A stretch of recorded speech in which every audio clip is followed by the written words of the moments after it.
Sepanjang menghadapi Raja Fir'aun yang pongah dan lalim, Nabi Musa melalui berbagai macam rintangan. Saat itulah Nabi Musa memanjatkan doa sebagaimana yang tercantum dalam Al-Quran.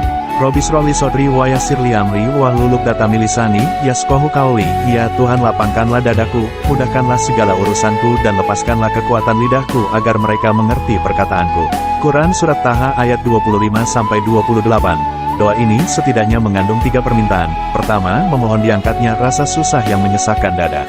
Kedua, memohon dilenyapkan berbagai kesulitan. Dan ketiga, memohon kelancaran dalam bertutur kata sehingga mudah diserap dan dipahami para pendengarnya. Disebutkan dalam kitab Majalis Al-Saniyah, bahwa dahulu ada seorang yang bernama Aud bin Unuk. Dia seorang laki-laki raksasa yang tingginya 3.330 hasta, atau kurang lebih 153 meter. Ada riwayat menyebutkan sewaktu dia berada di atas gunung, dia ingin makan ikan, maka dimasukkanlah tangannya ke dalam laut. Kemudian ikan yang didapat dibakar dengan panasnya sinar matahari. Ketika Nabi Musa bersama pengikutnya masuk ke lembah Taik yang telah berumur 4.500 tahun, hendak membinasakan mereka semua.